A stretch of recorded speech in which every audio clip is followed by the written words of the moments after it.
शिव जी की पुत्री का नाम पता है किसी को? शिव जी की पुत्री का नाम बताओ। नहीं पता बाबा। शिव जी की पुत्री बहुत सारी है, उसमें एक पुत्री का नाम, छोटी वाली पुत्री का नाम है अशोक सुंदरी। जितना भी शिव मंदिर में शिवलिंग है ना, वो जलधारी में एक लिपटा हुआ वहां पर एक चिन्ह है, वो अशोक सुंदरी का निवास बीच में। एक तरफ गणेश, एक तरफ कार्तिक, बीच में जलाधारी की तरफ अशोक सुंदरी। ये माता पार्वती को मिली थी। कैसे मिली थी बताऊं? एक बार माता पार्वती ने शिव जी से कहा कि आप सभी को अपनी अपनी पत्नी को लेकर घूमने जाते हैं, आप हमको लेकर खाली शमशान से शमशान दौड़ाते हैं, ये शमशान वो शमशान, हमको नहीं जाना। कोई अच्छी जगह आज तक ले गए?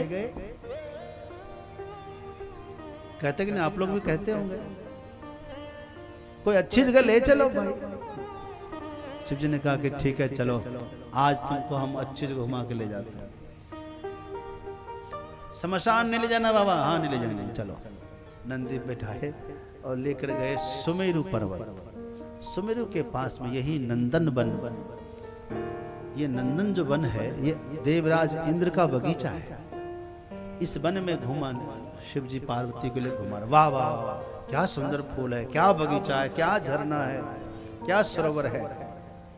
अच्छा लगा। घूमते घूमते भगवान शिव जी पहुंच गए कल्प वृक्ष के पास। कहां? कल्प वृक्ष के पास। माता ने पूछा कि इतना सुंदर वृक्ष है, क्या नाम है इसका? बोले देवी इसका नाम कल्प वृक्ष है। बोले इसका क्या मतलब होता है? इतने में वहां देवराज इंद्र पहुंच गए अपनी पत्नी सची के साथ।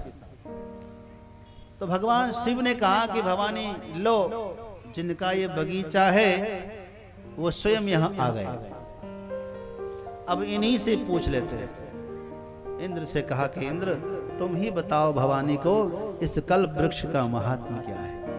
इंद्र ने कहा कि माता इसकी विशेषता यह है कि इसकी छाया में आप जो कल्पना करेंगे वो पूरा हो जाएगी।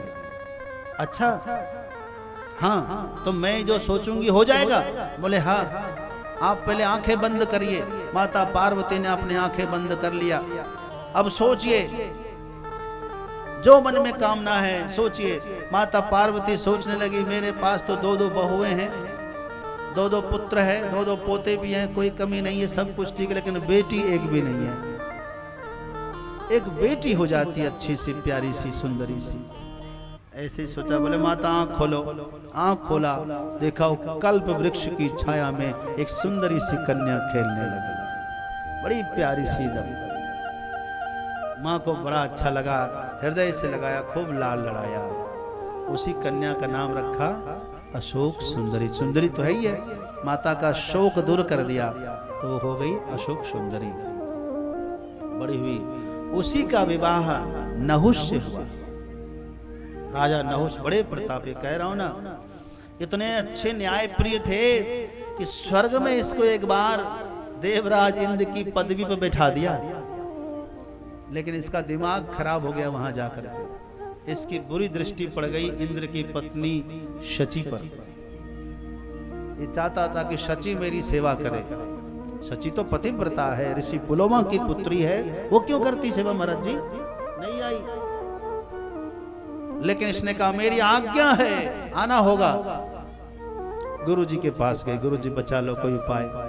तब गुरु जी ने कहा एक काम करो, उसको कहो कि तुम ऐसे सवारी करके मेरे पास आओ जिस पर आज तक कोई न बैठा हो। ठीक है भैया, सोचना क्या करूं? किसी ने कहा एक काम करो, ये जो सप्त ऋषि है ना, इन सप्त ऋषियों को पालकी में जोत दो। आज तक किसी ने जोता नहीं, इनके कंधे पर बैठकर चलो। आदेश दिया, सब तैयार हो गए, जाने लगे।